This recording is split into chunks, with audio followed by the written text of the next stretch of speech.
Good evening class. आप सभी को आवाज आ रही है मेरी?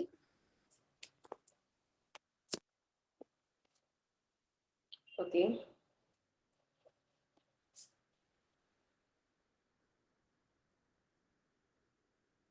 Very good evening. Okay. Hope so आप सभी बढ़िया होंगे, है ना?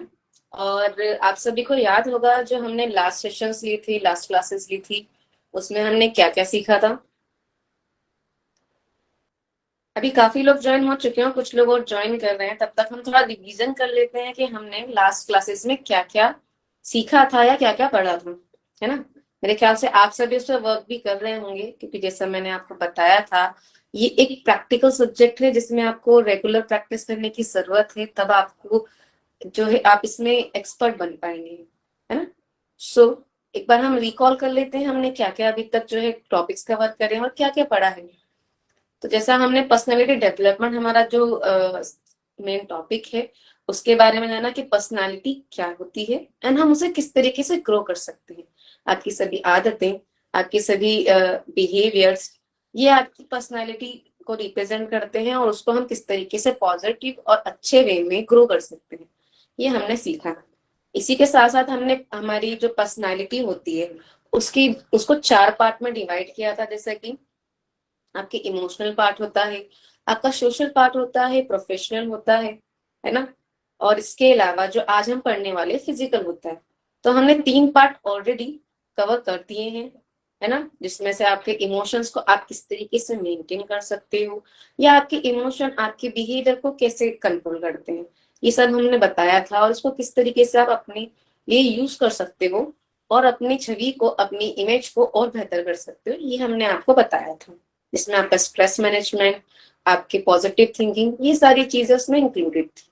इसी के साथ साथ सोशल आपके जो पार्ट था उसमें भी हमने। अच्छा, आवाज नहीं आ रही है क्या आपको? कुछ लोगों को आवाज का इशू हो रहा है।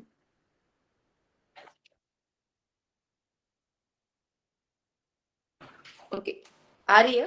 ओके। सो हमने फिर उसके बाद सोशल वाला पार्ट कवर किया था, जिसमें हमने सीखा था कि जो हम, जैसे इंसान जो है वो एक सामाजिक प्राणी है, तो सोशली उन्हें क्या क्या चीजें आनी चाहिए, या सोशली किन किन चीजों में आप कमजोर है जिन्हें आप बेहतर कर सकते हैं, है ना? जो आपकी इमेज को, आपके व्यक्तित्व को और निखारेगा। तो उसके लिए भी हमारी बात हुई थी, जिसमें आपको बताया गया था कि जब आप कुछ सोशल इवेंट्स वगैरह में है तो वहां पे आपको कैसे बिहेव करना चाहिए, क्या एटिकेट्स वहां पे मेंटेन करना चाहिए, और क्या क्या चीजों का आपका ध्यान रखना चाहिए। इसी तरीके से उसमें हमने कम्युनिकेशन और पब्लिक स्पीकिंग के बारे में भी काफी सारा पढ़ा था कि कैसे आप अपनी कम्युनिकेशन को इफेक्टिव कर सकते हो, कैसे आप पब्लिक स्पीकिंग कर सकते हो, पब्लिक से डील कर सकते हो, है ना? इसके बाद हमने पढ़ा था प्रोफेशनलिज्म के बारे में, जहाँ पे हमने प्रोफेशनली आप ऑफिस में किस तरीके से बिहेव कैसे करना चाहिए, इंटरव्यू में कैसे बिहेव करना चाहिए, क्या क्या वहाँ पे चीजें हैं जो करनी चाहिए और क्या क्या नहीं करना चाहिए, है ना? वो भी हमारा पार्ट काफी कवर हुआ था। वहाँ पे आपकी इंटरपर्सनल स्किल्स, आपकी लीडरशिप स्किल्स, आपका पॉजिटिव माइंडसेट, ये सारा हमने कवर किया था, है ना? इसी के साथ साथ आज हम उसी का जो फाइनल एक एक पार्ट बचा है, फिजिकल अपीयरेंस आपका, उसको आज हम कवर करने जा रहे हैं। जैसा कि आपको ऑलरेडी वर्ड से समझ में आ रहा होगा, फिजिकल अपीयरेंस यानी कि जैसा आपकी भौतिक छवि है ना? जैसे मैं अभी जो फिजिकली आपको दिख रही हूँ, वो, उसे हम फिजिकल अपीयरेंस कहेंगे। तो उसको आप कैसे इंप्रूव कर सकते हो? अब जैसे आपको दिख रहा होगा, मेरे फेशियल एक्सप्रेशन है, मेरा फेस है, मेरे हेयर्स हैं, मेरे कपड़े हैं। तो इन सभी के बारे में हम बात करेंगे कि आप अपना ड्रेसिंग सेंस कैसे सुधार सकते हो, कैसे आप जो है और अच्छे दिख सकते हो, अट्रैक्टिव दिख सकते हो, प्रोफेशनल दिख सकते हो, है ना? जिससे लोग आपसे इंटरेक्शन करने में कंफर्ट फील करें, और आप जो है जिस चीजों के लिए प्रयास कर रहे हैं, चाहे वो अपनी जॉब हो, चाहे अपना पैशन हो, चाहे एक पब्लिक स्पीकिंग पर्सन बनना चाह रहे हो, या किसी भी चीज के लिए हो, या मान लीजिए कि इन्फ्लुएंसर है, एक्टर बनना चाह रहे हो, तो उन सभी में आप अपने आप को परफॉर्म कर सके। ठीक है? तो उसके बारे में हमारा आज का क्लास रहेगा। इसी के साथ साथ जैसे आपसे रोज कहा जाता है कि आप अपने डाउट कमेंट सेक्शन में लिख सकते हैं, तो आज मेरी तरफ से आपके लिए क्वेश्चन है कि जैसे हम बात करेंगे ड्रेसिंग सेंस के बारे में, तो उसमें कलर कॉम्बिनेशन एक बहुत ही बढ़िया टॉपिक है कि आपकी कलर कॉम्बिनेशन से आपकी कपड़ों से आप कैसे दिख रहे हो वो इफेक्ट होता है ना। और उससे ही आप दिख पाते हो कि आप और अच्छे से अट्रैक्टिव दिख पा रहे हो, और लोगों को पसंद आ रहे हो, या खुद को अच्छे लग रहे हो, है ना। तो उसी के लिए हमारा एक ही मेरा एक क्वेश्चन है कि आप लोग कमेंट्स में लिखें कि आपका फेवरेट या आपके ऊपर कौन सा कलर कॉम्बिनेशन अच्छा लगता है। बट इसमें एक कंडीशन है कि आप वहां पर ब्लैक एंड व्हाइट मेंशन नहीं करेंगे, यानी कि ब्लैक को आप किसी और कलर के साथ लिख सकते हैं, व्हाइट के साथ नहीं लिख सकते, ऐसी व्हाइट को किसी और कलर के साथ लिख सकते हैं, पर ब्लैक के साथ नहीं लिख सकते। तो आज एक छोटा सा गेम हो जाए, तो आप लोग शुरू हो जाए और कमेंट्स में अपने जो फेवरेट कलर कॉम्बिनेशन है वो लिखना शुरू करें, है ना। और साथ ही सेशन के लिए, जैसा कि आप सभी को ऑलरेडी पता है कि स्लाइड शेयर करना होगा, तो शुरू करते हैं हम उसे, है ना। ओके, कमेंट्स भी आने शुरू हो गए हैं।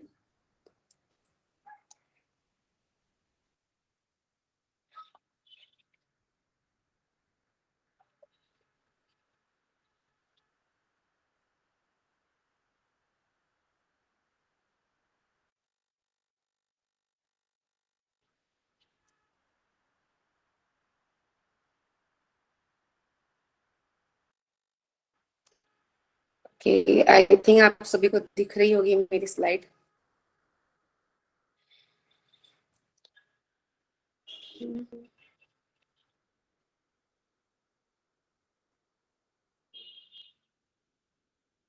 थोड़ा सा टाइम लग रहा है।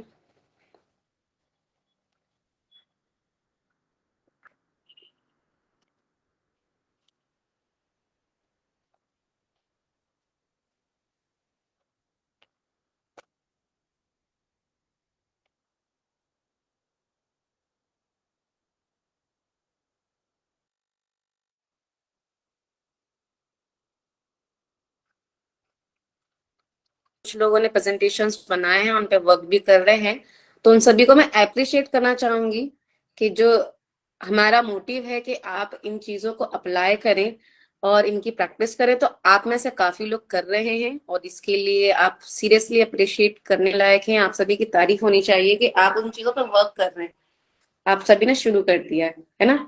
और बाकी जिन लोगों ने नहीं करा है काम शुरू अपनी पीपीटी और अपने असाइनमेंट्स पे, वो लोग भी काम शुरू कर दें, क्योंकि बहुत जल्दी आपकी प्रेजेंटेशंस भी होंगी, है ना। सो वो आप अपना प्रिपेयर कर लें। इसी के साथ साथ आपका एक और टेस्ट है जो कि संडे को कंडक्ट होने वाला है, तो उसके लिए भी आप अपनी प्रिपरेशन कर लें, और जैसा लास्ट टाइम किया था वैसा कोई चीटिंग ना करें, है ना, क्योंकि ये आप ही के लिए है। आपकी आपको ही पता चलेगा कि आपने कितना लर्न किया, कितना आपको लर्न करना है ना। तो वहां मैटर आपके मार्क्स नहीं करते हैं, वहां आपका खुद की ऑनेस्टी मैटर करती है। तो ऑनेस्टी से उस टेस्ट को आप दें, ठीक है। तो शुरू करते हैं हमारा आज का सेशन, जो कि है फिजिकल अपीयरेंस के लिए। तो सबसे पहले इसमें आपकी जो आती है प्लेजिंग पर्सनैलिटी, है ना। अब प्लेजिंग पर्सनैलिटी क्या होती है उसको हम एक बार पढ़ लेते हैं। A pleasing personality is the aura, attraction, positive attitude, thankfulness and likeability quality of a individual. यानी कि प्लेजिंग जो पर्सनैलिटी है वो क्या होती है, वो एक ऑरा होती है, या अट्रैक्शन होता है, या पॉजिटिव एटीट्यूड जिसे आप थैंकफुलनेस बोल सकते हैं, जहां पर ये क्वालिटीज होती हैं, है ना। It's mean those who come in contact with you are pleased to meet you and would like to stay in your company, है ना। यानी कि यदि आप एक प्लीजिंग पर्सनालिटी है, तो यदि आपके कांटेक्ट में कोई आता है, किसी का इंटरेक्शन आपसे होता है, कोई आपसे बात करता है, मिलता है, तो उन्हें आपके साथ अच्छा महसूस होता है, पॉजिटिव महसूस होता है, और वो आपके साथ और रहना चाहते हैं, है ना। जैसे कि हमारे स्कूल्स में कुछ टीचर्स होते थे जिनके साथ हमें काफी अच्छा लगता था, हम उनसे अपनी पर्सनल बातें, अपनी प्रॉब्लम्स शेयर करना काफी कंफर्टेबली शेयर कर पाते थे। या फिर हमारे आसपास कोई बड़े भैया दीदी वगैरह, या हमारा ही कोई फ्रेंड, आप सभी ने किसी ना किसी ऐसे पर्सन से तो मिला होगा जिसके साथ आपको अच्छा महसूस होता है ना, जहाँ पे आपको बोलने में झिझक नहीं होती है अपनी प्रॉब्लम्स के बारे में, और उनके गाइडेंस आपको बहुत सही लगते हैं। तो ये होता है प्लीजिंग पर्सनैलिटी। अब जैसे प्लीजिंग पर्सनैलिटी के बारे में हमने जाना, तो प्लीजिंग पर्सनैलिटी यदि हम देखें प्रोफेशनली, तो किन चीजों, अगर यदि आप में है तो आप इनका किस तरीके से यूज कर सकते हो, ये किन चीजों में यूज हो सकता है। जैसे यदि कोई एचआर बनना चाहता है तो उसमें आपकी प्लीजिंग पर्सनैलिटी होना बहुत जरूरी है, क्योंकि एचआर का काम होता है employ and management and company को बांधे रखना। वहां पर एम्प्लॉय से रिलेटेड, मैनेजमेंट से रिलेटेड जो भी प्रॉब्लम्स है, जो भी इंफॉर्मेशन एक्सचेंज है, वो एचआर के थ्रू होता है। तो यदि एचआर प्लीजिंग पर्सनैलिटी होगा तो आप अपने कंसर्न्स इजीली बता पाएंगे, प्रॉब्लम्स, आपके सजेशन आप उनको इजीली दे पाएंगे, आप एंगेजमेंट उनका कंपनी के साथ अच्छा बना पाएंगे, है ना। तो यहाँ पर आपकी प्लीजिंग पर्सनैलिटी बहुत ज्यादा वर्क करती है। इसी तरीके से सेल्स में आपके लिए बहुत वर्क करती है, क्योंकि यहाँ पर आपसे फर्स्ट टाइम में क्लाइंट का एंगेजमेंट इजीली बन जाता है, वो आप पे ट्रस्ट कर पाता है ना। जैसा मैंने बताया आपको कि प्लीजिंग पर्सनैलिटी को आप अपनी बात इजीली कह पाते हैं, रख पाते हैं। तो जब आप किसी पे बिलीव करेंगे तो ही आप उनको अपनी बात, अपने मन की बात बता पाएंगे। तो वहां पे सेल्स में आपको काफी काम आएगी, क्योंकि सेल्स में आपके ऊपर इजीली ट्रस्ट बिल्डअप होगा, तो प्रोडक्ट परचेस करने में, आपकी सेल होने में बहुत हेल्प करेगा, है ना। इसी तरीके से लीडरशिप के लिए भी बहुत जरूरी है ये। लीडर्स पे जब आप बिलीव कर पाएंगे, आप लीडर हैं, आप पे आपके जूनियर्स, आपके ट्रेनीज बिलीव कर पाएंगे, तो ही आप उनको गाइड कर पाएंगे, और आप एक अच्छे टीम वर्क के साथ जो एक टीम का टास्क है वो कंप्लीट कर पाएंगे। तो इन सभी के लिए ये बहुत जरूरी है ना। और भी चीजें हैं जहां पे आपको यूज हो सकता है, बट ये मेनली मैंने आपको बताया है समझने के लिए कि प्लीजिंग पर्सनैलिटी को आप किस तरीके से यूज कर सकते हो, ठीक है। इसी तरीके से इसका सेकंड पॉइंट है ग्रूमिंग। सॉरी, मेरे ख्याल से आपने ये वर्ड सुना होगा, है ना। यदि नहीं सुना है तो आज हम जान लेते हैं वो होता क्या है grooming. Grooming is a art of and practice of cleaning and maintain parts of body. It's a specialised behaviour, ठीक है। यानी ग्रूमिंग क्या है, सिंपली हम यदि कहें तो आपका हाइजीन, साफ सफाई, अपने बॉडी पार्ट्स को, अपने आप को, अपने कपड़ों को मेंटेन करना एक ग्रूमिंग है ना। जैसा कि आप इमेज में देख पा रहे हैं, तो यहाँ पर आपको अपने फेस केयर, स्किन केयर, है ना, अपने आप को मेंटेन करना, क्लीन करना, नहाना, अपने ऑर्डर्स को कंट्रोल करना, ये सारी चीजें इसमें है इन्वॉल्व, है ना। कि आप रेगुलरली नहाएं, आप अच्छा फील करें, आप फ्रेश फील करें, आपके बाल जो हैं वो सेटल हो, है ना, मैसी नहीं हो, आपके कपड़े क्लीन हो, है ना, अच्छे कपड़े पहना। ऐसा नहीं है कि कुछ आपने शर्ट पहना उसके बाद लोअर पहना है, तो ये सारी चीजें इसमें रहती है ना। तो एक वेल ग्रूम पर्सन जो है वो प्लीजिंग पर्सन हो सकता है। जैसे हमने प्लीजिंग पर्सनैलिटी के बारे में पढ़ा है, तो वहां पर ग्रूमिंग बहुत जरूरी है, क्योंकि यदि आपकी पर्सनैलिटी आपको प्लीजिंग बनानी है, अट्रैक्टिव बनानी है, तो साफ सफाई तो बहुत ही एक बेसिक चीज है। तो ये दोनों एक दूसरे से कोरिलेट करते हैं इस तरीके से। फिर भी अगर आपको इन दोनों वर्ड्स का मतलब समझ में नहीं आया तो हम इसे जानते हैं कुछ इमेजेस के द्वारा, ठीक है। जैसे कि आप देखिए कि यदि आप प्लीज्ड पर्सनालिटी के लोग हैं तो सभी आपको लाइक करेंगे, पसंद करेंगे, आप जहां भी जाएंगे, चाहे वर्क प्लेस पे हो, कॉलेज में हो, फैमिली गेट टुगेदर्स में हो, है ना, या फ्रेंड सर्कल में हो, तो वहां पर आपको लाइक किया जाएगा, वहां पसंद किया जाएगा आपकी मौजूदगी को। यदि आप वहां पे नहीं है तो वहां पे ये जरूर क्वेश्चन आएगा कि यार वो होता तो मजा आता, वो होती तो मजा आती, वो क्यों नहीं आया, है ना। तो उस चीज को, उस इम्पोर्टेंस को पाने के लिए प्लीजिंग पर्सनैलिटी बहुत जरूरी है। इस तरीके से वो वर्क करती है, ठीक है। शो ग्रेटिट्यूड टू एवरीवन, ये भी इसका पार्ट है, क्योंकि जैसे आप देख रहे हो इमेज में कि कंपटीशन में first, second and third prizing मिली हुई है। आप हो सकता है फर्स्ट प्राइजिंग पे हो, ठीक है, लेकिन अगर मान लीजिए कि आपको थर्ड प्राइज मिला है, तो आप देखेंगे जिसे थर्ड प्राइज मिला है ना, जो ऑरेंज कलर की सीडी पे खड़ा हुआ है, आप देखेंगे कि वो फर्स्ट जो आया है उसके लिए क्लैप कर रहा है, यानी कि वो उसके लिए हैप्पी है, क्योंकि आपका जो कंपटीशन हुआ है, बट आप फिर भी अपने कॉम्पिटिटर की जीत पे खुश हैं, दूसरों की खुशी में खुश हैं। तो ये ग्रेटिट्यूड है कि आप खुश हैं कि मैंने कोशिश करी है, जो मुझे मिला है मैं उसमें खुश हूँ, और मैं दूसरे को जो मिला है मैं उसके लिए भी बहुत खुश हूँ। This is gratitude. तो वहां पर आप जो है अपना एक पॉजिटिव एटीट्यूड दिखाएं। इससे ये होगा कि जब अभी आप थर्ड पोजीशन पे, कभी आप फर्स्ट पोजीशन पे जाओगे, तो दूसरों को जलन नहीं होगी या दूसरों को बुरा नहीं लगेगा, दूसरा ये नहीं कहेगा कि यार ये कैसे फर्स्ट पोजीशन पे पहुंच गया। वो भी आपके लिए खुश होगा कि यार बहुत अच्छा हुआ, कॉन्ग्रेचुलेशन। तो ये चीज भी सभी जाते हैं कि हर बार जरूरी नहीं है कि इंसान जीतना चाहे। ये चीजें भी बहुत इंपॉर्टेंट रोल अदा करती है कि आपके आसपास के लोग आपके साथ कैसे बिहेव करते हैं। ठीक है। इसी तरीके से superstar in every one size, है ना। जैसा आपको बताया था मैंने कि जब प्लीजिंग पर्सनैलिटी होता है ना, तो उसे हर कोई पसंद करता है। तो वो सुपरस्टार होता है सबकी आंखों में, और वो दूसरों को भी इसी तरीके से फील करवाता है ना। Enjoy and party and outings, यानी कि आप वर्क प्लेस पे अपनी पढ़ाई में तो सुपर है ही, वहां पर तो आप अच्छा परफॉर्म कर ही रहे हैं, कंपटीशन भी आप जीत रहे हैं। लेकिन यदि मान लीजिए कि पार्टीज में आप बोरिंग पर्सन हैं या आउटिंग आप अवॉइड करते हैं, तो वहां पर हो सकता है थोड़ी दिक्कत हो। बट वहां पर भी यदि आप इंजॉय करते हैं, तो आप एक ऑलराउंडर हैं और आपकी पर्सनैलिटी और अच्छी है, लोगों को आपके साथ रहना, आपकी कंपनी शेयर करना बहुत अच्छा लगेगा।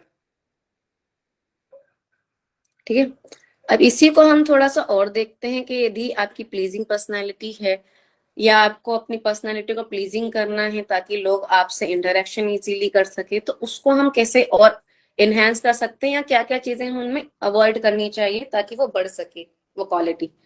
तो जैसे आप देख पा रहे हो, जो लेफ्ट हैंड साइड में आपको इमेज दिख रही है, वहां पे दो चीजें हैं कि पहला पर्सन जो है वो चिल्ला रहा है ना। और सेकंड में आप देखेंगे कि नॉर्मली कैजुअली पोलाइटली बात कर, रिस्पेक्टफुली। तो यदि आप वो पर्सन है जो व्हाइट शर्ट में है, तो आप दोनों में से किससे बात करना ज्यादा प्रेफर करेंगे? ऑब्वियसली आप प्रेफर करेंगे कि जो शांति से बात कर रहा है, अच्छे से मुस्कुराते हुए, आप उससे बात करना प्रेफर करेंगे, है ना। यही चीज होती है आपकी प्लीजिंग पर्सनैलिटी में, कि आप हमेशा काम फील करते हैं, अच्छे से बिहेव करते हैं। इसी तरीके से हम ये नेक्स्ट पिक्चर देख रहे हैं, तो वहां पर 3 लोगों का ग्रुप है। यहाँ पे हमने 2 लोगों से बात करी, 2 लोगों में आपस में कॉन्वर्सेशन चल रही थी, तो वहां पे कैसा बिहेव करना था वो हमने समझा। अब हम 2 से ज्यादा लोग, 3 या इस ग्रुप में बात करें, तो वहां पर हमें कैसा बिहेव करना चाहिए? कि जैसे आप देख पाए 2 लोग बहुत अच्छे से बात कर रहे हैं, हंसी मजाक उनका चल रहा है, बट जो थर्ड पर्सन है वो उन बातों में रिलेट नहीं कर पा रहा है, या इन्वॉल्व नहीं हो पा रहा है, या उस पर ध्यान नहीं है उन दोनों का।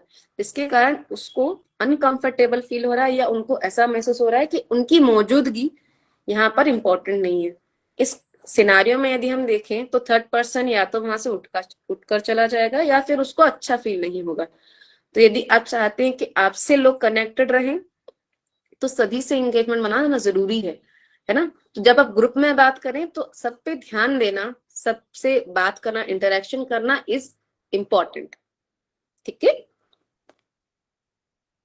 अब ग्रूमिंग की यदि बात करें, तो लोग, अभी आपको में से काफी लोगों को लग रहा होगा ग्रूमिंग जैसे लड़कियों के लिए यदि कहे, तो अच्छी अच्छी हेयर स्टाइल बनाना एंड मेकअप फाउंडेशन लगाना, ये ग्रूमिंग होता है। तो हाँ, ये ग्रूमिंग होता है।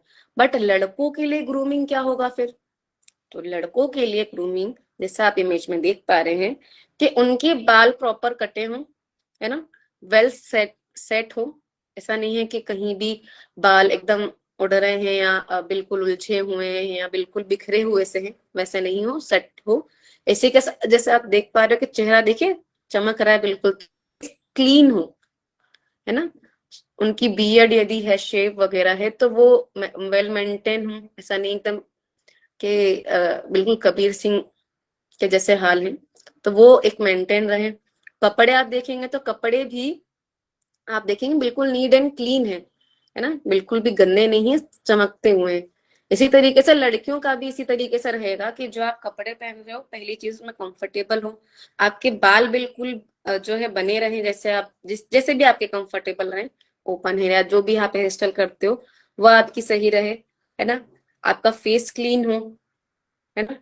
यदि आप मेकअप उस पर अप्लाई कर रहे हैं, तो वो मेकअप भी डिसेंट हो, है ना। पार्टी में जा रहे हो वैसा वाला लुक नहीं हो, या बाल ऐसे नहीं हो कि बिल्कुल भूल भुलैया की मंजुलिका लगे आप, ऐसे पर्सन के साथ पास कौन जाना चाहेगा फिर, है ना।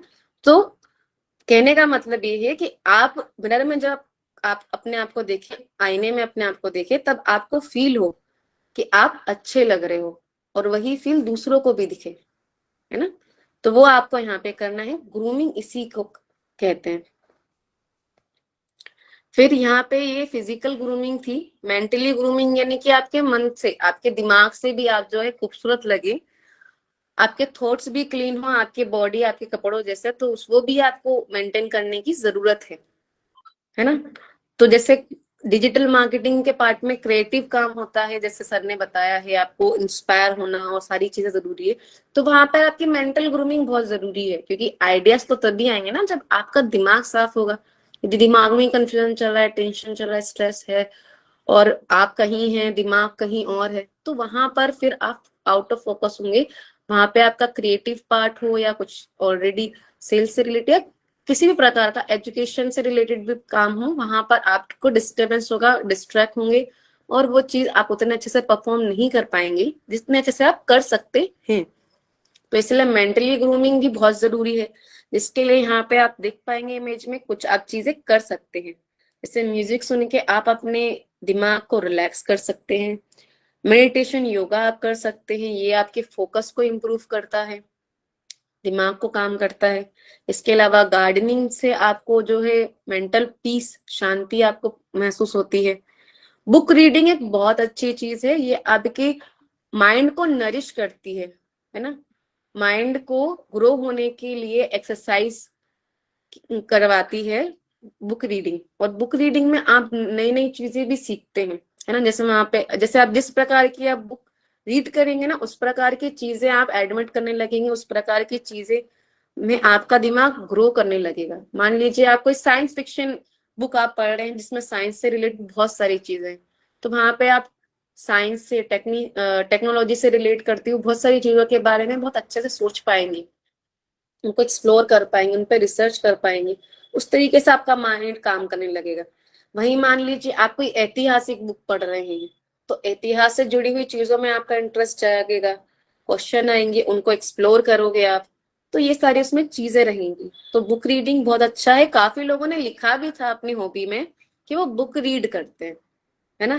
तो अब अगर मैं क्वेश्चन पूछूं ना इस प्रकार का कि आपकी हॉबी क्या है, तो यदि आप बुक रीडिंग लिखे ना, तो मुझे उसमें बताइएगा भी कि कौन सी बुक पढ़ी थी, किस राइटर की थी, ठीक है। क्योंकि बुक रीडिंग इज नॉट कि आपने अपने कॉलेज की सिलेबस की बुक पढ़ ली है, स्कूल की पढ़ ली है, या आपने अखबार पढ़ लिया है। Book reading is different thing. यदि आप पढ़ते हैं तो बहुत अच्छी चीज है, और पढ़ना चाहिए। मैं सबको रिकमेंड करूंगी कि सभी को पढ़ना चाहिए, चाहे आप नॉवेल्स पढ़ें, चाहे आप आध्यात्मिक बुक्स पढ़ें, चाहे साइंस से रिलेटेड, इकोनॉमी से रिलेटेड बहुत सारी चीजें होती है, आप पढ़ सकते हैं। और उनको पढ़ने से आपका माइंड जो है वो एक्सरसाइज, जैसे आपकी फिजिकल एक्सरसाइज होती है ना, आप रनिंग करते हो, एक्सरसाइज का स्ट्रेचिंग करते हो, तो वैसे वो आपकी ब्रेन की एक्सरसाइज करता है।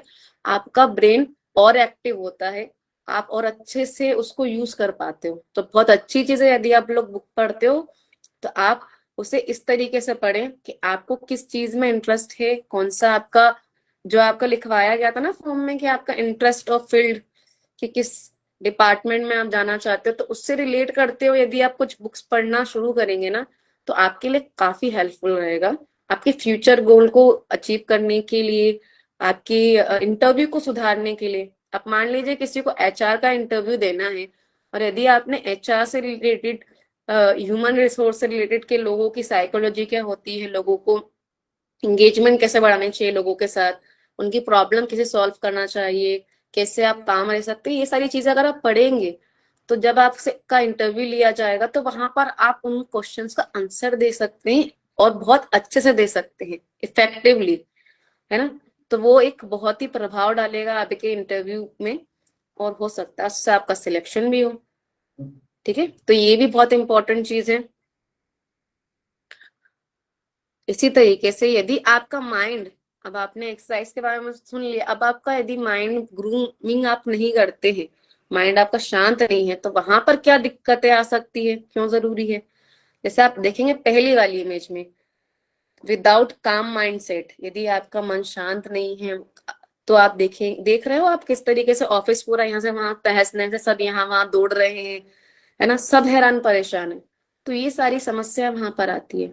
इसी तरीके से यदि आप काम माइंड से कर रहे हो तो सेकंड पिक्चर में आप देख पाओगे कितने रिलैक्स होके जो है काम एग्जीक्यूट हो रहा है, इम्प्लीमेंटेशन हो रहा है और डन हो रहा है ना। तो ये सारी चीजें रहेंगी। तो आप कौन सा एटमोसफेयर प्रिफर करेंगे, कौन सा आपको ज्यादा बेहतर लगेगा, पहला वाला या सेकंड वाला, ये भी आप कमेंट करके बताना। ठीक है। अब हाइजीन का हम एक रूटीन देख लेते हैं। रूटीन के बारे में तो सबने सुना होगा, डे रूटीन। कुछ लोगों ने बनाया होगा कि मैं जल्दी उठूंगा 7 बजे, मैं आधे घंटे एक्सरसाइज करूंगी, फिर मैं तैयार होंगी, मैं कॉलेज जाऊंगी। सभी ने बनाए हुए रूटीन, तो उन्हीं रूटीन्स के बारे में बात करते हैं। उस तरीके से नहीं, बट एक आपका जो बेसिक रूटीन होना चाहिए आपकी हाइजीन को मेंटेन करते हुए, है ना, उसको हम एक बार देख लेते हैं। तो इसमें देखेंगे आपके पहला जो इमेज है उसमें देखेंगे कि आपके माउथ केयर, है ना, आपके माउथ क्लीन होना चाहिए। इसी तरीके से आपके हैंड क्लीन होने चाहिए। ये हाइजीन आप मेंटेन करें। आपका फेस क्लीन हो, है ना, जब आप हाथ धो रहे हैं तो उसको आप टाल से पोंछे। इसी तरीके से नैपकिन्स का आप यूज करें। जब आप छींक रहे हैं या खांस रहे हैं तो वहां पर आप नैपकिन या रुमाल अपना मुंह के सामने लगाएं, है ना। जो आपका नहाना है वो आप जरूर रेगुलरली करें। और आपके जो बाल हैं उनको आप वेल मेंटेन करके रखें। ये बेसिक रूटीन होता है हाइजीन मेंटेन करने का। इसके अलावा भी कुछ चीजें हैं, वो भी मैंने यहाँ मेंशन करी है। जैसे कि आप देख रहे होंगे पसीना, है ना, जैसे अभी गर्मियां आ रही है, काफी लोगों को प्रॉब्लम होती है, पसीना बहुत आता है या पसीने की स्मेल्स बहुत आती है। तो उसको आप वेल मेंटेन करें। इसी तरीके से मुंह से यदि आपकी स्मेल आ रही है, कुछ दुर्गंध आ रही है, तो वहां उसको आप मेंटेन करें। उसको मेंटेन करने के लिए थोड़े थोड़े टाइम में आप पानी पीते रहें।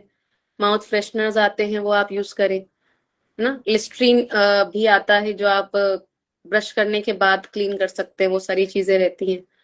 ऑर्डर क्लीन करने के लिए स्प्रेस भी आते हैं, तो वो सारी चीजें आप इसमें यूज कर सकते हैं। इसी तरीके से आपके बाल जो है वो गंदे ना हो, चिपचिपे ना हो पसीना ऑयल वगैरह में, तो उनको भी आप वेल मेंटेन करें। इसी तरीके से बॉडी का पसीना, यानी कि पसीना तो आपको आ रहा है लेकिन अब बॉडी में से स्मेल आ रही है, तो वहां पे आप क्या कर सकते हैं, बॉडी ऑर्डर यूज कर सकते हैं, सॉरी बॉडी डिओड्रेंट आप यूज कर सकते हैं, है ना। और स्वेट को कम करने के लिए भी कुछ चीजें आती हैं, उन प्रोडक्ट्स को आप यूज कर सकते हैं। इसी तरीके से स्मोक यदि आप करते हैं, तो ध्यान रखिए कि स्मोक करने के बाद जैसे माउथ फ्रेशनर वगैरह, वैसे तो पता ही होगा, वो आप यूज करें ताकि लोगों को उस स्मेल से डिस्टरबेंस ना हो, है ना। इसी तरीके से आपके कपड़े, आपके शूज, आपके सॉक्स में से स्मेल ना आए, है ना, उन्हें आप रेगुलरली चेंज करते रहें। तो ये सारी चीजें बेसिक आपकी आपके हाइजीन और आपकी ग्रूमिंग, आपकी प्लेजिंग पर्सनालिटी से रिलेट करती हुई, जिन्हें आपको इम्प्लीमेंट करने की जरूरत है। जैसा कि मैं डे 1 से कह रही हूँ, ये सभी हैबिट्स हैं जिन्हें आपको रोज यूज करना होगा, तब आप इन्हें जो है अपने आप में ढाल पाएंगे और अपनी पर्सनैलिटी में बदलाव आप देख पाएंगे, है ना। काफी लोग इनमें से बहुत सारी चीजें करते भी होंगे। जो करते हैं उनके लिए मैं क्लैप करना चाहूंगी कि अच्छी चीज है कि आप अच्छे हैबिट्स को इस्तेमाल करते हैं और आप में वो है। बट उनको थोड़ा और इम्प्लीमेंट करें, या जो लोग नहीं करते उन वो भी इसको अप्लाई करना शुरू करें, ताकि आप उसको अपनी पर्सनैलिटी को ग्रो कर पाए। क्योंकि जब जो एक चीज होती है ना, आपने सुना होगा कि first impression is the last impression.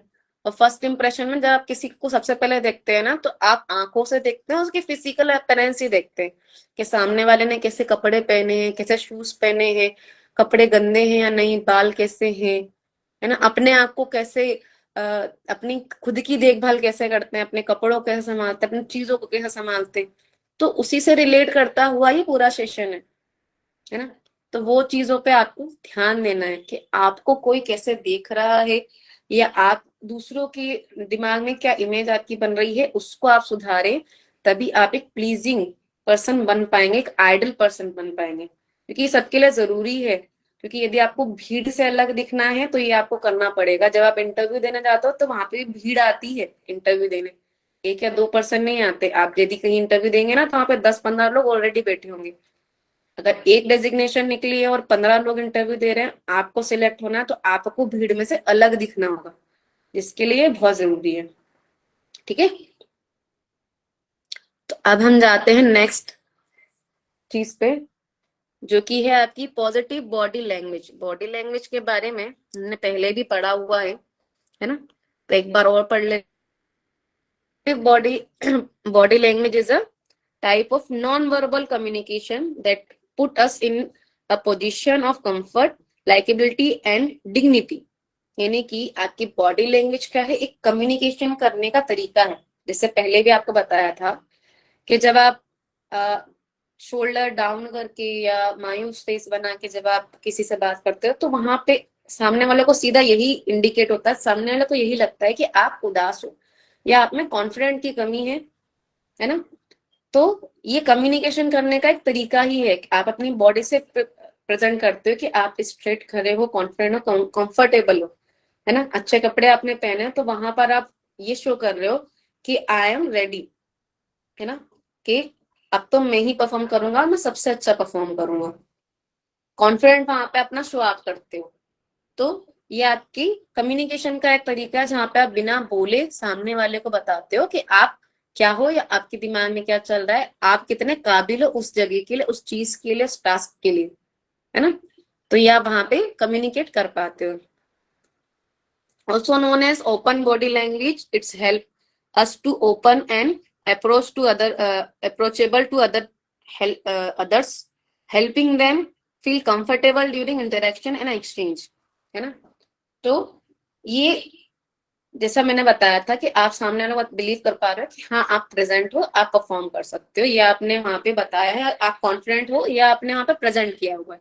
तो इस सिचुएशन में सामने वाला आपसे बात करने के लिए कंफर्टेबल रहेगा या आपसे इंटरेक्शन करने के लिए, है ना, एक्सचेंज करने के लिए। यानी एक्सचेंज इन द सेंस जो हम जो आपकी क्लासेस होती है सेल्स की, वहां पे आपको बताया जाता है ना एक्सचेंज। यदि आपको कुछ बेचना है तो भी अटेंटिवली आपको इंसान तभी सुन पाएगा जब आपकी बॉडी लैंग्वेज में कॉन्फिडेंट दिखेगा, है ना। तो वहां पर ये इंपॉर्टेंट है। आप यदि कुछ अनाउंसमेंट कर रहे हैं किसी चीज से रिलेटेड, तो वहां पर आपके लिए जरूरी है ना, हर जगह जरूरी है। तो उस तरीके से आपकी पॉजिटिव बॉडी लैंग्वेज होनी चाहिए। अब मान लीजिए आप खड़े हुए हैं स्टेज पे माइक लेके, अब वहां पर आप ऐसे खड़े हैं कि एक हाथ आपका जेब में रखा हुआ है और आपका जो एक दूसरा पैर है वो आप ऐसा टैप कर रहे हो, हिला रहे हो और बात कर रहे हो। तो वहां पे ये एक तक बॉडी लैंग्वेज कैजुअल बिहेवियर वहां पे आपको दिखा रहा है कि आप तो कुछ भी बोल रहे हो, सामने वाला ये समझेगा कि आप तो कुछ भी बोल रहे हो और आपको जो आप बोल रहे हो उस बात की भी केयर नहीं है ना। बहुत कैजुअल और डिसरिस्पेक्टफुल बॉडी लैंग्वेज होता है ये, है ना। यदि आप कुछ प्रेजेंट कर रहे हो तो प्रॉपर आप कॉन्फिडेंटली खड़े हो, अटेंटिवली फोकस होके खड़े हो और आप अपनी बात को बोले, तो सामने वाला भी वहां पे अपना फोकस देगा, है ना, और अटेंटिवली आपकी बात को सुन पाएगा। ठीक है, इसी तरीके से पॉजिटिव सेल्फ इमेज, है ना, कि आपके मन में आपकी सकारात्मक इमेज वो क्या होती है वो हम जानते हैं। तो इसको हम यदि देखें तो ये आएगा कि with a positive self-image we recognize and own our assets and potential while being realistic about our liability and limitations, है ना। जहाँ पे आप अपनी एसेट यानी कि अपनी काबिलियत, अपनी पोटेंशियल के लिए आप उसको प्रेजेंट कर पा रहे हैं, है ना, वो सारी चीजें। With a negative self image we focus on our faults and weakness and destroying failure and imperfectness. यदि आपकी इमेज आपके दिमाग में पॉजिटिव नहीं है ना, तो आपको खुद की आप अपनी गलतियों पे फोकस करेंगे, आप अपनी वीकनेस पे फोकस करेंगे, आपको वहां पे फिर आप फेलियर्स आपको ज्यादा मिलेंगे, आप अपने आप को इम्परफेक्ट फील करोगे, है ना। यदि आप सोचते हो कि मैं अच्छा हूं, मैं इसको अच्छे से परफॉर्म कर सकता हूँ, ये नई चीज है पर मैं इसे सीख सकता हूँ, है ना, मैं इसके लिए रेडी हूँ, ये थोड़ा डिफिकल्ट है बट मैं फिर भी ट्राई करूंगा। जब आप खुद के लिए पॉजिटिव सोचते हो तो वहां पे आप पॉजिटिव रिजल्ट आपको मिलते हैं। यही आप यदि अगर नेगेटिव सोचोगे तो नेगेटिव रिजल्ट मिलेंगे। जैसा कि आपको बताया था, वो एक वीडियो आपको शेयर किया था, द सीक्रेट, उसमें आपको बताया गया था ना कि जैसा आप सोचते हैं वैसे चीज आपके साथ होने लगती है। यदि आप पॉजिटिव सोचोगे तो पॉजिटिव चीजें होगी, नेगेटिव सोचोगे तो नेगेटिव चीजें आपके साथ होगी। ठीक है। फिर भी अगर आपको इसको समझ में नहीं आया है तो इसको हम और क्लियर करने के लिए नेक्स्ट स्लाइड पे जाते हैं और देखते हैं। जैसा कि अभी आपको मैंने बताया था बॉडी लैंग्वेज के बारे में, आप देखेंगे आप क्रॉसिंग आर्म एंड लेग्स, ये क्या शो करता है, showing a close attitude. Close attitude मतलब कि सामने वाला क्या जो चीज जो बात बोल रहा है वो आप अपने आप तक आने नहीं दे रहे, है ना। इसका मतलब ये होता है कि सामने वाला कुछ भी बोले हमें नहीं फर्क पड़ता, हमें नहीं उससे मतलब आप उस बात को अपने तक आने में नहीं दे रहे हो। ये एटीट्यूड इस ये आपका ये एटीट्यूड ये रिप्रेजेंट करता है, ये शो करता है। ठीक है। इसी तरीके से शेकिंग लेग वाइल सेटिंग, ये आपकी एंजाइटी और आपकी इरिटेशन को जो है रिप्रेजेंट करता है। यानी कि आप जैसे बैठे हैं कहीं पे, वहां पे ऐसे पैर हिला रहे हैं, तो वहां पर ये फील होता है कि आप या तो नर्वस हैं, आप वहां पे कंफर्टेबल फील नहीं कर रहे हो, आपको वहां पे स्ट्रेस फील हो रहा है, इरिटेट आप हो रहे हो, है ना। तो ये चीजें आपकी रिप्रेजेंट करती है। वहीं पे आप अगर कामफुली बैठे हैं तो आपका कॉन्फिडेंट दिखता है ना। अब हमें क्या करना चाहिए अपनी बॉडी लैंग्वेज को सुधारने के लिए या अपने पॉजिटिव माइंडसेट को सुधारने के लिए, और क्या नहीं करना चाहिए उसको हम एक बार देख लेते हैं, है ना। तो सिटिंग वाला हमने बताया आपको कि शेक नहीं करना है आपके पैर। आप देखेंगे क्या क्या नहीं करना है। जैसे ये आप फर्स्ट इमेज में बैठेंगे कि वो चेयर पे एकदम कंफर्टेबल कंफर्टेबल बैठने से आपको बोला था, बताया था मैंने, कंफर्टेबली आप बैठे, पर कंफर्टेबल इतना भी नहीं होना है कि घर में बैठे। जैसे आप दोनों इमेज में देखेंगे लेफ्ट में कि आप बिल्कुल ही बैठे नहीं है, मतलब लेटने वाली सिचुएशन आ गई है कि बिल्कुल रिलैक्स होके अब नींद ही आ जाएगी, इस तरीके से आप बैठे हुए। तो ये आपको नहीं करना चाहिए, है ना। ये गलत इफेक्ट डालता है, गलत इंप्रेशन आपका आता है इससे। इसी तरीके से आप देखेंगे जो राइट वाली इमेज है उसमें आप देखेंगे किस तरीके से आपको बैठना है, विथ स्माइल काम फेशियल एक्सप्रेशन के साथ रिलैक्स होके बैठना है आपको। ठीक है। इसी तरीके से आप इसको दोबारा एक बार देख लें, पहले भी बताया था सिटिंग पोजीशन कैसा होना चाहिए आपका, बहुत ज्यादा स्ट्रेट भी नहीं कि एकदम आर्मी के जवान लगे, या बहुत ज्यादा डाउन भी नहीं। ठीक है। कंफर्टेबल आपको जिसमें फील हो और थोड़ा स्ट्रेस दिखे, आप अपने आप को अप फील कर पाए वैसा। ठीक है। फिर यहाँ पर अटायर चूज करने की बात करें, जैसे हम इंटरव्यू के लिए बात कर रहे हैं और जॉब से रिलेटेड सेशंस हैं ये, तो जॉब पे आपको किस तरीके से अटायर आपको लेना चाहिए, किस तरीके के कपड़े पहनना चाहिए। तो जैसा आप देख पा रहे हो, एक professionally formal pant, formal shirt, tie लगा के सूट डाला हुआ है, फॉर्मल शूज पहने हुए हैं। ठीक है। अब मान लीजिए आप में सभी लोग सेम नहीं कर सकते, बट कुछ तो कर सकते हैं क्या आपने फॉर्मल पैंट पहन लिया है, फॉर्मल शर्ट एंड शूज पहन लिए, है ना। एंड प्लस आप हेयर स्टाइल भी देखेंगे प्रोफेशनली दिख रहा है। वहीं आप दूसरी इमेज में देखेंगे तो उन्होंने क्या पहना हुआ है, कैजुअल सी जीन्स पहनी हुई है, इस पर टी शर्ट डाला हुआ है और कैजुअल शूज पहने हुए हैं, हेयर स्टाइल भी ऐसा ही है। तो यदि आप पहले वाली जो इमेज है, पहले वाला जो ड्रेसअप है वो आप करके जाएंगे तो क्या इफेक्ट पड़ेगा, सेकंड अगर आप करके जाएंगे तो वहां क्या इफेक्ट पड़ेगा। सिलेक्ट कौन होगा दोनों में से, जो पहले वाला है ना, जिन्होंने फॉर्मल वेयर पहने हुए हैं, फॉर्मली अपने आप को कैरी किया हुआ है। ठीक है। इसी तरीके से जब हम वर्क प्लेस पे हैं तो वहां पर stay focus on your work.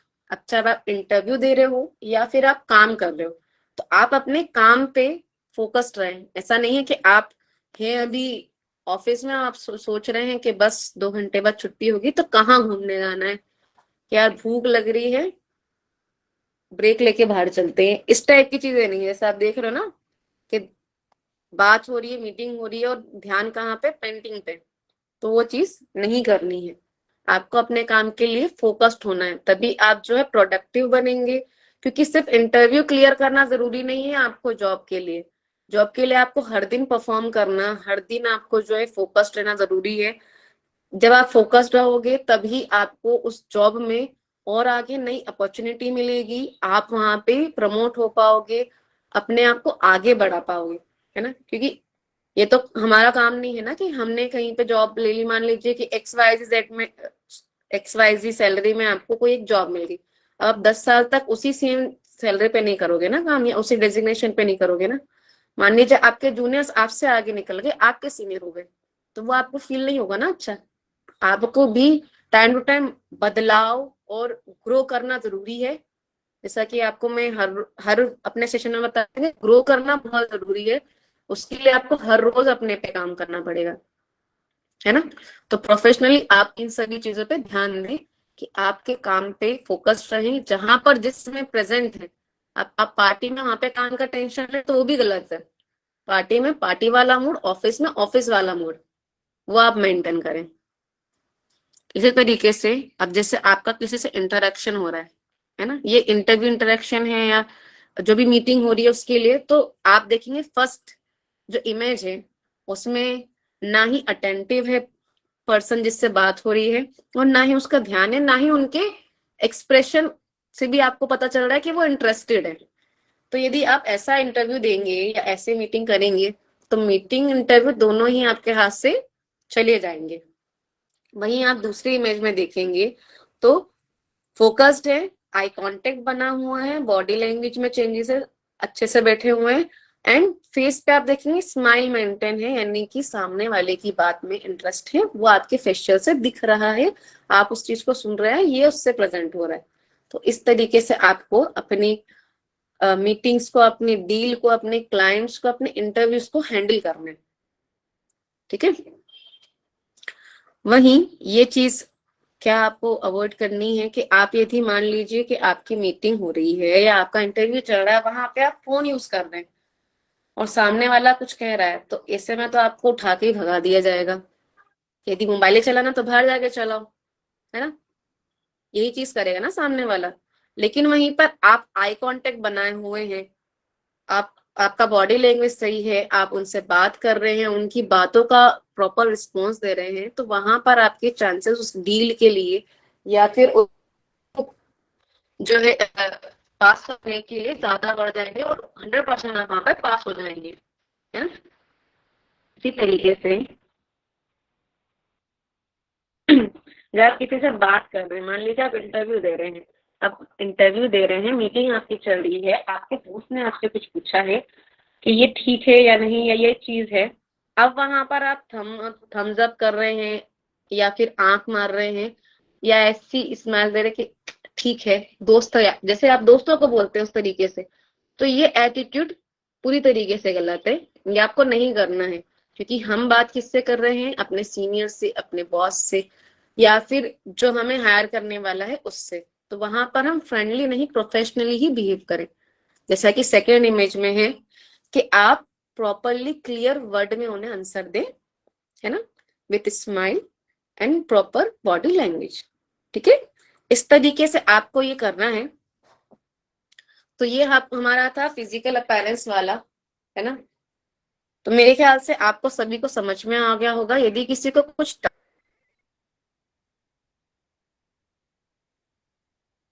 Doubt है तो वो पूछ सकता है।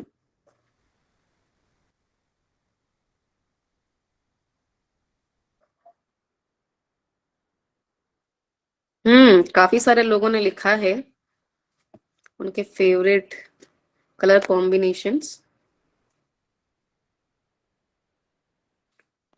एक minute.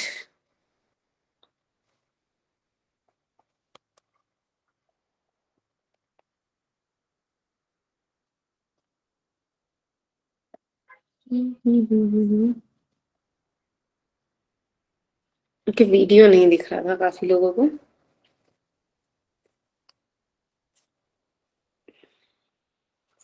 Okay.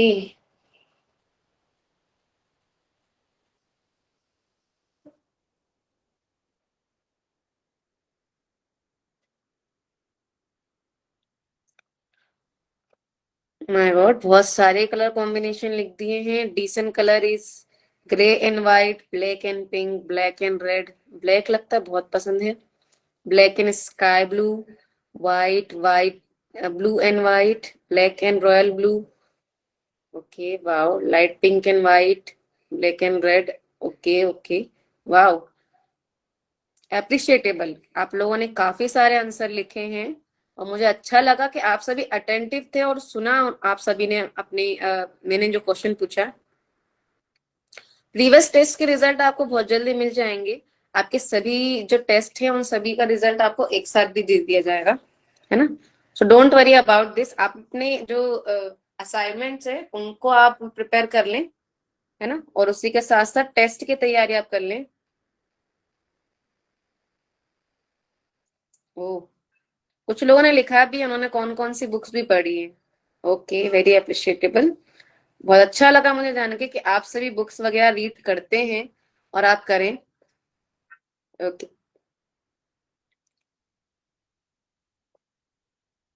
Okay. My favourite book, actually my favourite, मैं बहुत सारी बुक्स पढ़ती हूँ बट मेरे लिए जो है थिंक लाइक अ मॉन्क मेरी फेवरेट बुक है, बिकॉज वो मेरे स्ट्रेस को कंट्रोल करने में, मेरे माइंड को क्लियर रखने में बहुत हेल्प करती है। मैं उसमें पढ़ती हूँ और क्योंकि उसमें भगवत गीता के भी बहुत सारे चैप्टर्स हैं, है ना, उनके बारे में भी बहुत सारी चीजें लिखी हुई है। बहुत सारे ऐसे आइडल पर्सन है जिनके बारे में लिखा हुआ है, जैसे एपीजे अब्दुल कलाम, है ना। तो मुझे वो बहुत पसंद है। मैं उसको जब भी मुझे फील होता है ना कि कुछ समझ नहीं आ रहा है या आई एम फीलिंग कंफ्यूज या मुझे जरूरत लगता है कि मेरे माइंड को रिफ्रेश करना है, काम करना है, तो मैं उसको पढ़ना पसंद करती हूँ। और मोस्टली उसको मैं रात में पढ़ती हूँ कि रात में जब हम सोते हैं ना तो तब आपके थॉट्स ज्यादा आते हैं ना, ओवर थिंकिंग वगैरह बहुत ज्यादा होती है, तो उस टाइम पे मैं उसे पढ़ती हूँ। और जो आप अपने सोने से 20 मिनट पहले आप जो करते हो ना, वो जो 20 मिनट का टाइम होता है ना, वो आपका अगले दिन का मूड डिसाइड करता है। मान लीजिए आप म्यूजिक सुन के सोए हैं, आप बहुत अच्छे मूड में सोए थे और नेक्स्ट डे देखेंगे आप उसी एनर्जी के साथ उठ रहे हैं, है ना। या फिर मान लीजिए आपने कोई मूवी देखी हॉरर सी और वो देख के आप सोए ना, फिर आप नेक्स्ट डे उठेंगे ना तो एकदम शॉक्ड में उठेंगे और आपको अजीब सा फील होगा, वही विजुअल्स आपको याद आ रहे होंगे। या आपने ऐसा कुछ चीज देखी है जो इमोशनल आपको कर रही है, आप रो हैं या आप सैड फील हुआ है, फिर अगले दिन भी ना आप लो एनर्जी के साथ जो है उठते हैं। तो आप जो करते हैं ना सोने से पहले, उस रूटीन पे भी ध्यान दें। ऐसा नहीं कि मॉर्निंग रूटीन पे ही ध्यान दें, सोने से पहले जो आप करते हैं ना वो आपके अगले दिन का मूड, अगले दिन की वाइब सेट करने में बहुत हेल्पफुल होता है। तो यदि आप लोग बुक पढ़ते हैं ना तो उसको मैं तो रिकमेंड करूंगी सोने से पहले आप पढ़ें, क्योंकि उस टाइम पे जब आप सोते हैं ना तो आपका जो सबकॉन्शियस माइंड होता है ना वो एक्टिव रहता है, वो वर्क कर रहा होता है।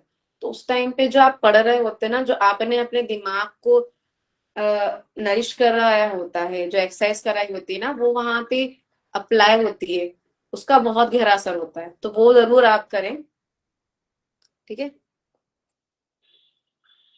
ओके,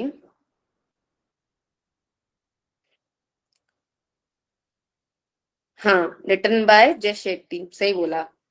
मतलब आप लोग बुक्स के बारे में तो जानते ही हैं। ठीक है।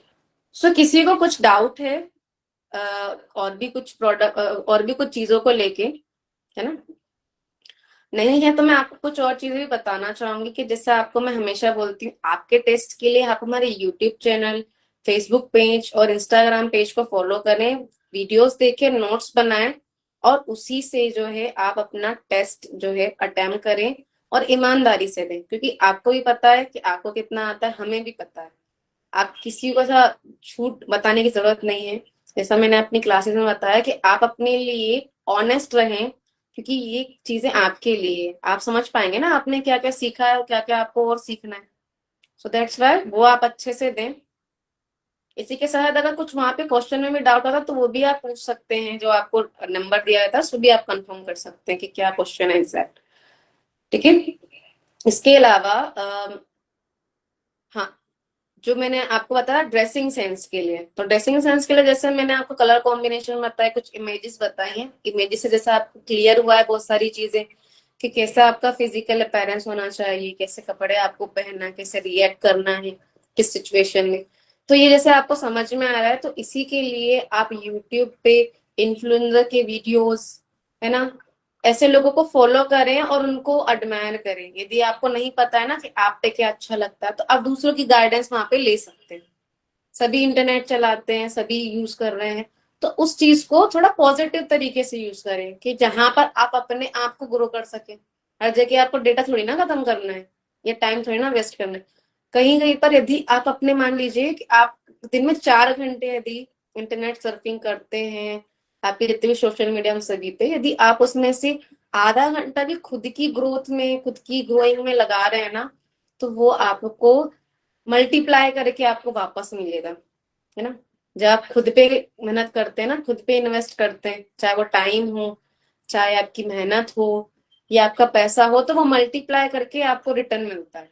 तो मेक श्योर यदि आप कर रहे हो, चलो मजाक मस्ती के लिए, एंजॉयमेंट के लिए, एंटरटेनमेंट के लिए आप देख रहे हो मूवीज, वीडियोस या कंटेंट्स, तो आप थोड़ा सा ट्राई करेंगे, थोड़ा सा इस वे में भी देखें कि थोड़ा आप अपने आप को ग्रो कर सके, है ना। क्योंकि आपको यहाँ तो बताया जा रहा है, इसके साथ भी आप यदि आप और सीखेंगे, प्लस करेंगे, तो वो आपके लिए इफेक्टिव रहेगा, है ना। क्योंकि जैसा कि अभी लगभग आधे से ज्यादा ट्रेनिंग कंप्लीट हो चुकी है, काफी लोग हैं जो प्रिपेयर हो चुके हैं अपने इंटरव्यूज के लिए, और काफी लोगों को प्रिपेयर होने की जरूरत है ना। तो जो हमारा मोटिव है वो हम भूले नहीं कि हम जॉब पाने के लिए सब कर रहे हैं, ताकि आपको जॉब मिले, आप अपने आपको फिजिकली, मेंटली और अपने फाइनेंशियली अपने आप को ग्रो कर सके, अपने पेरेंट्स को हेल्प कर सके, या जो भी आपका मोटिव है आपके जॉब के लिए, है ना, स्किल्ड करने के लिए, तो उन पे आप फोकस करें और उस पे काम करें रोज। ठीक है, तो ये आप आज का सेशन रहा। यदि किसी को कुछ डाउट है तो वो व्हाट्सएप में भी पूछ सकता है, और जिन्होंने प्रेजेंटेशन बनाई थी, मुझे मिली भी एक प्रेजेंटेशन, एंड वो बहुत ही बढ़िया थी। थैंक यू सो मच जिस ये कॉम्प्लीमेंट के लिए। मुझे बहुत अच्छा लगा जान के कि आप लोग को सेशन पसंद आ रहे हैं, बिकॉज मैं भी चाहती हूँ कि आप लोग बोर ना एंटरटेनमेंट में हो, तो आपको समझने में भी हेल्प होगी। ठीक है, तो जिन्होंने बनाया था प्रेजेंटेशन वो बहुत ही बढ़िया था। मैं चाहती हूँ कि आप सभी और बनाएं, और हम नेक्स्ट सेशन में कुछ प्रेजेंटेशन भी करेंगे, तो बी रेडी कि आप लोग भी प्रेजेंटेशन करें। ठीक है, आप सभी प्रिपेयर रहना इसके लिए। ओके।